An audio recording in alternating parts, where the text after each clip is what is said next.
Welcome back everybody to another video, and in this video I will be turning my most mundane thoughts, very mundane, into cool character designs. That's my neighbor's dog, by the way. She's very cute. So in this video, the particular character, I haven't named her, and the mundane thought happens to be I was semi-obsessed with the movie Venom. And I first learned about Venom though before I watched the Tom Hardy movie. It was when I was a kid. The toys, I liked the Venom toys more than Spider-Man toys. The comics, I preferred Venom comics compared to Spider-Man comics. I've always thought if you were Venom, you won't have to worry about laundry, you don't have to wash your suit, you don't have to worry about, you can just transform into Venom if it rains. You can get home, you can transform back to human form. Very practical. And Venom doesn't let the bad guys go away. They can just take care of it. While Spider-Man keeps letting the bad guys get away and the bad guys keep doing bad things. So I've been liking the idea of just Venom a lot. And when I saw the Tom Hardy movie, I was like, wow, that's a really cool character. Like, it reawakened once more in my head. And every time a new Spider-Man movie came out, or a cameo would appear of like Spider-Man-ish characters, I would always compare it to Venom and always think, oh, Venom is still better. Besides, of course, the weakness to like sensitive sound, right? But anyway, this character of mine happens to be a projection of my mundane thought. And the idea is she is obsessed with the movie Venom. And this whole character is pretty much based around the image of Venom. So she's got black hair and she's wearing like black and white clothes, and her clothes have like teeth on them, like yellow teeth, like canine teeth.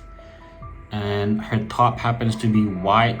It looks like Venom's eyes, and the rest of her clothes is like black, because it's like with Venom's white eyes and mixed with Venom's skin. And she's got like tattoos on her chest to make it look like, you know how in the Spider-Man 3 movie when Tobey Maguire was like enveloped by the symbiote suit. I wanted to capture that kind of effect. So that's what the tattoos were about. So that was pretty much it for the character, and I'm going to tell you about how I actually painted this. As usual, I painted this using my most comfortable way of painting, and which is to start using like an underdrawing. You can call it a sketch, you can call it line art, like sloppy line art. I like to just call it like guidelines pretty much. So it's like very rough looking lines, or like sketch lines that I will eventually keep. So I do that first, and then underneath that I would like add color, and I would do all the shadows and the lights and all the like different color variations, all that, using just normal blending modes. I won't actually use color dodges, I won't use like multiplies until later towards the end. So after I do that, I do fixes on top. So this is the third one. So first one was like line art, and then the second part was color plus shading combined into one.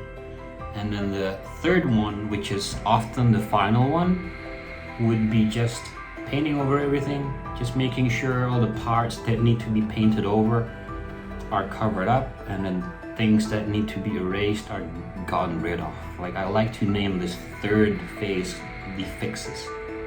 And usually in this part I would also add like a multiply or color burn or linear burn or color dodge to just make it look more refined and finished.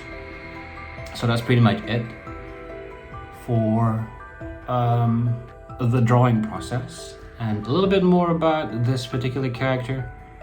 So I'm planning on making this into an episodic series where I just turned the most mundane of thoughts that I happen to have into characters. So I would like to just make it seem like you don't really need the most mind-blowing idea for a character to make it sound or look interesting. They could just be like any ordinary person you would see any day.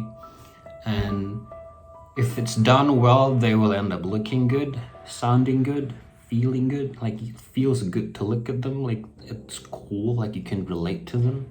So that's the idea. And anyway, I hope you enjoy this video. If you have any more questions about how I paint stuff like this, I have another video I link down below. It's called How I Paint Skin. And in that video, I paint skin the same way I have painted this character right here. But I did it in more in-depth format, and I actually explain a lot more about how I'm doing it. It's about an hour long, so go ahead and check that out. And yeah, don't forget to like and subscribe, and I'll see you in the next one.